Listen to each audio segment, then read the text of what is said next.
Remember how Peyton simplified things for Bo Nix last year? Gabriel might need the same approach. Streamlined plays, scripted drives, clear reads. Let him settle in before turning him loose. If that happens, we might see a quarterback who quietly and efficiently guides this team, not as a highlight reel sensation, but as a cerebral, mistake-free field general. That said, Gabriel isn't without competition, as Shedeur Sanders is making noise. And it's not just hype. By all accounts, he's played extremely well during OTAs, showing poise, confidence, and a commanding grasp of the offense. Sanders is bigger, flashier, and some argue has more upside. He also reportedly had the best overall performance of any quarterback not named Joe Flacco during camp. Yes, better than Gabriel, better than Pickett, and that's no small feat. But here's where it gets even murkier. ESPN recently ranked the Browns quarterbacks during OTA. And here's the order: Joe Flacco at number 1, Shedeur Sanders at 2, Dylan Gabriel at 3, and Kenny Pickett bringing up the rear. That's right, Pickett, the former Steelers starter, isn't even in the conversation. Word around camp is that he might not even sniff the starting job this season, and that brings us to the man currently holding the crown, Joe Flacco, a seasoned veteran, a steady hand, a quarterback who already knows Stefanski's system inside and out. He's also refreshingly honest about his role. In his own words, he's not here to be a mentor, he's here to compete. At 39, he knows he's nearing the end, but he's not done yet. Flacco is still slinging the rock like a pro, and the coaching staff trusts him. That's why most observers, including this journalist, believe Flacco is your Week 1 starter. But then what? Week 6? Week 7? Week 8? Huh. That's when things get spicy. If the Browns stumble out of the gate, or if Flacco starts showing his age, the leash will be short, and then it's anyone's game. Does Stefanski stick with his handpicked guy, Gabriel, or does the front office, which may have wielded more influence on the Sanders pick, step in and force their quarterback into the lineup? This is where internal politics become a huge factor. As noted earlier, speculation is mounting that Gabriel was Stefanski's pick, safe, smart, system-ready. Sanders, on the other hand, may have been more of an Andrew Berry or even Jimmy Haslam selection. High upside, marketable, and potentially the face of the franchise. That divide could sow tension if things start to unravel. And in Cleveland, as we all know too well, when things go sideways, they really go sideways. So let's break this all down before we wrap up today's exclusive deep dive. Dylan Gabriel. Short, precise, and playing catch-up behind a more physically gifted rookie and a wise veteran. Shedeur Sanders. Flashy, dynamic, and potentially groomed behind the scenes for a mid-season takeover. Joe Flacco, the current starter but one bad stretch away from handing over the reins. Any Pickett he might as well already be. Looking for his next team? This battle is far from over. In fact, it's just beginning. And whether it's Flacco, Gabriel, or Sanders leading the charge come Week 6, one thing is certain. This quarterback room is the most unpredictable in the entire league. Browns fans, we want your voice in this conversation. Who do you want starting in Week 1? Drop your answer below. Now we shift from speculation to implications, because what happens next in this Browns quarterback saga won't just shape the 2025 season, it will ripple through the entire franchise. Let's talk about what's truly at stake here. If Kevin Stefanski rolls the dice on Dylan Gabriel and it backfires, it won't just be a failed experiment. It could be his job. This isn't 2020 anymore. There's no grace period, no wait and see buffer. He's already coached this team to the playoffs, sure, but now he's facing the most politically charged, high-stakes quarterback situation of his tenure. If he bets on Gabriel and Sanders is the one lighting it up in practice, the front office and ownership might not just be frustrated, they might be ready to pull the plug. On the flip side, if Sanders starts and struggles, Carson Beck might snag a franchise-caliber offensive tackle to anchor the line and shield whoever claims the QB1 mantle, or flip the asset in a bold move for a dynamic young weapon. But hold up, dog pound. This conversation isn't just about Draft capital and salary cap gymnastics. Trading Denzel Ward would be like tearing out a piece of Cleveland's soul. He's been with us through the darkest valleys, the infamous 0-16 debacle, and the glorious highs like that euphoric wildcard triumph over Pittsburgh in 2020. Remember that game-clinching pass breakup against the Ravens in 2021, or when he absolutely erased Jamar Chase in that 41-16 demolition of Cincinnati? Ward's highlight reel could make any Browns diehard choke up. He's not just a star, he's a pillar. A locker room anchor mentoring corners like Martin Emerson, and a homegrown warrior who reps the 216 with relentless pride.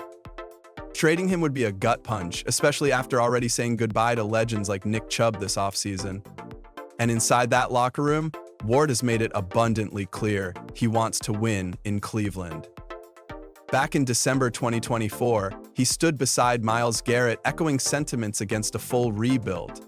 When Garrett briefly flirted with a trade demand before inking his extension, Ward admitted it rattled him. A Hall of Famer like Myles, that makes you question your own future. I want to be in Cleveland, but I want to win. That's not just commitment, that's fire. That's the kind of loyalty that energizes an entire city.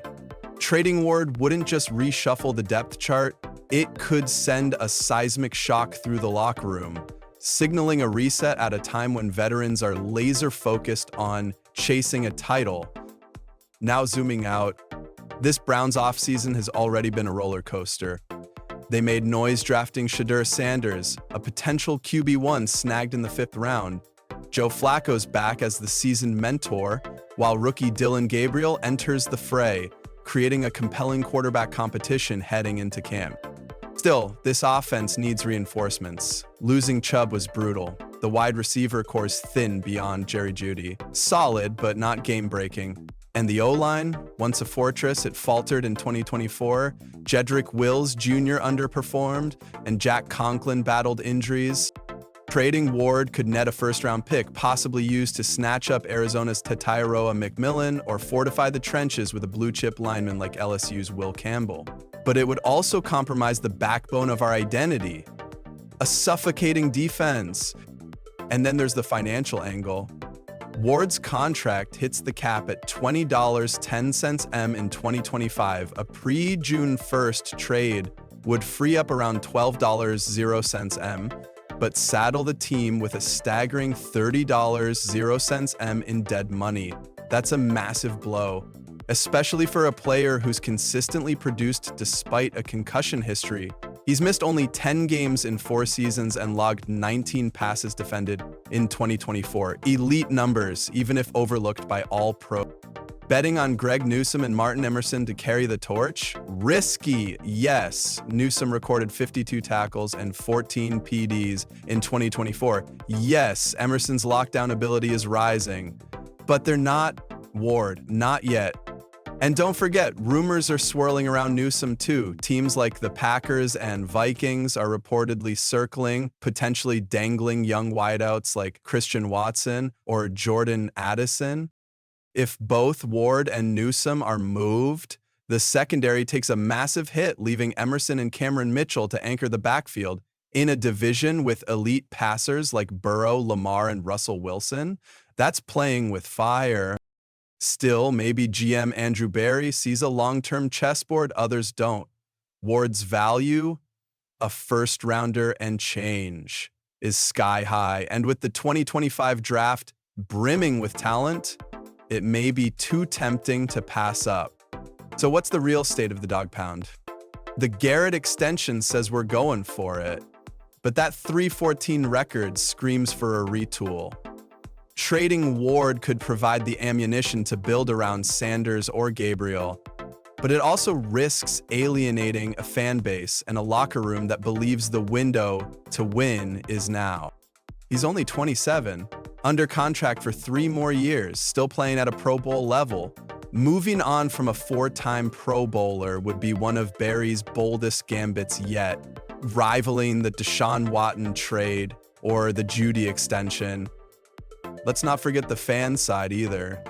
The dog pound has bled for this team, from the heartbreak of decades past to that electric 2020 playoff run. We've stuck by this squad. Losing Ward would feel like watching a hometown hero ripped from the city he loves.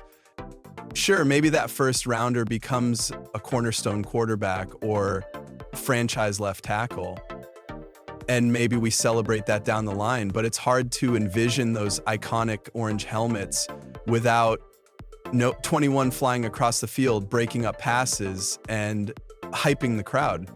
And league-wide, if Ward hits the trade block, the chaos will be real. Teams like the Eagles, whose pass defense ranked 31st in 2024, will be lining up. Ward is a culture-changing DB with a chip on his shoulder and a hunger to dominate. Something momentous is brewing in Cleveland. It's not idle chatter, not idle speculation, and definitely not the usual OTA buzz.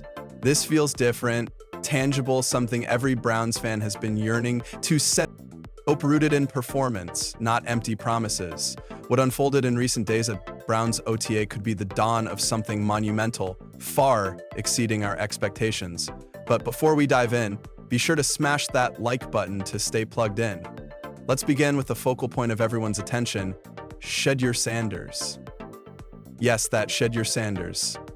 Some called him talented, others cited his pedigree, but here in Berea, he's proving he's got the it factor. According to reports from Sports Illustrated, it's not just that he's adapting, he's transforming. His mechanics are crisper, his spiral tighter, his decision-making sharper. Just a month into OTA, his name is ascending, not as a formality, but as a force. Kevin Stefanski reportedly gave all quarterbacks an even split of reps, but keen observers noted the distinction. Sanders wasn't merely another arm in the rotation, he stood out. When the dust settled on the practice stat sheets, one name consistently rose to the top, Sanders. And let's be crystal clear, this isn't a fan's fantasy, it's real. It's unfolding in real time, Browns fans. We could be witnessing the rise of the next phase of our franchise. Now, this doesn't necessarily mean he's starting week 1. If we're being honest, and we always are, Joe Flacco still appears to be the early frontrunner. But that doesn't diminish what Sanders is bringing to the table. Among all the quarterbacks in the room, he possesses the highest ceiling. That's not hype, that's pure tape and talent. Considering where this franchise has been, the carousel, the question marks, the chaos, there's something profoundly satisfying about seeing a young QB step up, even if it's just made. Yet not everything in Berea was sunshine and spirals. While some players elevated, others vanished. Let's talk about Deontay Johnson. A no-show at OTA. Sure, these are voluntary, but Johnson's absence hits differently. This isn't an up-and-coming rookie or a battle-tested veteran skipping drills. This is a wide receiver on his final chance. Let's be real. He's worn out his welcome in locker rooms from Pittsburgh to Houston. He's got talent, no doubt, but when was the last time his name graced a positive headline? This was his opportunity to show commitment, to blend into a team culture that's rebuilding its identity, and instead, he ghosted. The concern here isn't just about a single practice, it's about perception. A guy on thin ice can't afford to be absent while others are grinding. He's reportedly been seen around the facility, but come mandatory camp, all eyes will be on him. Is margin for error? Gone. On the flip side, the Browns' defensive line has been nothing short of dominant, disruptive, even fearsome. Mason Graham, remember that name? From rookie minicamp to OTA has been explosive, and not just by rookie standards. He's looking like someone who's already staking a claim on this defense. And let's not forget Joe Tryon, who brought so much heat, he accidentally collided with a quarterback during drills. Was it a bit too much for OTA? Perhaps.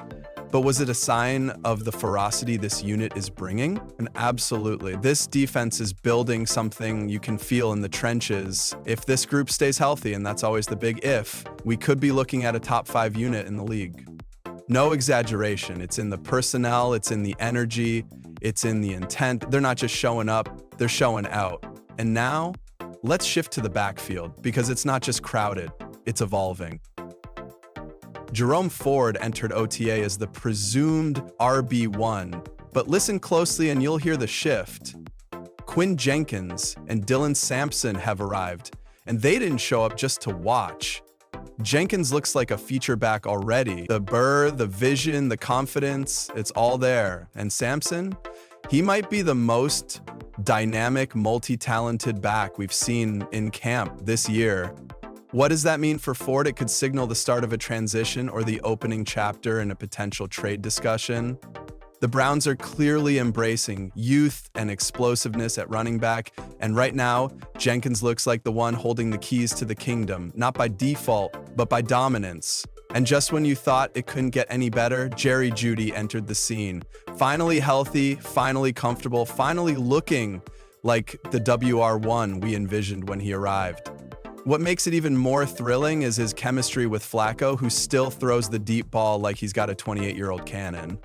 They've been lighting it up in OTAs, and if Flacco ends up as QB1, we could see a downfield connection that brings explosive fireworks this fall. Now, here's where I want you to weigh in. Out of all these storylines, Shedeur's rise, Johnson's absence, the dominance of the defensive line, the battle in the backfield, and Jeudy's resurgence, which one captivates you the most? Drop a comment below. And while we're on the subject of chemistry and breakout performances, let's circle back to Shedeur Sanders one more time.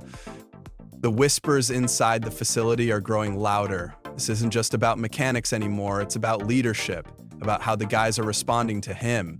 Multiple reports suggest that even though he's the youngest QB in the room, he's carrying himself like a veteran, calm, poised, and most importantly, coachable. Let's also take a moment to talk about Kevin Stefanski. The head coach has taken his fair share of criticism over the years, but if you're paying attention to what he's building now, it's clear he's not just trying to survive, he's looking to evolve.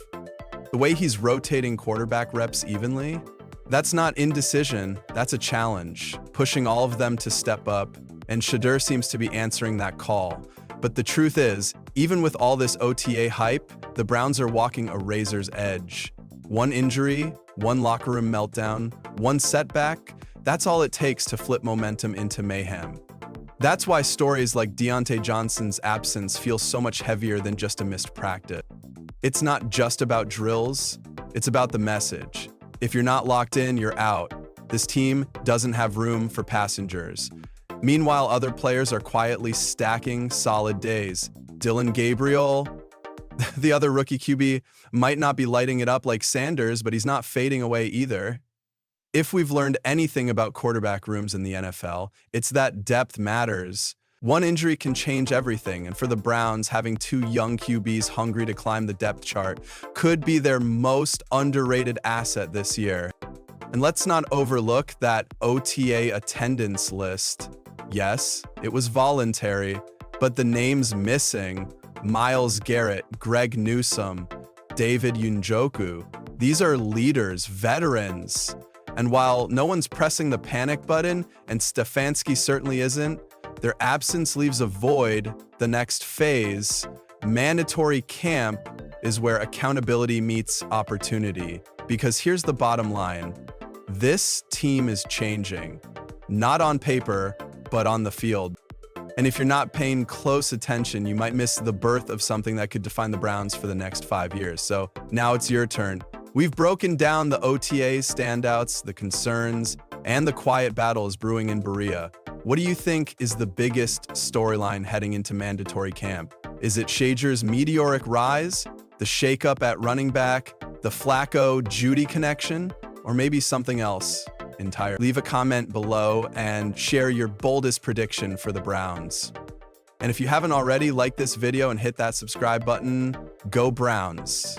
Browns fans, brace yourselves, because what we're about to witness might be the most volatile and daring storyline in the entire NFL. Dylan Gabriel, Shedeur Sanders, Joe Flacco, and Kenny Pickett. 4 quarterbacks, 1 starting job, and absolutely zero clarity. Yet from recent Browns OTAs, one thing is becoming increasingly evident.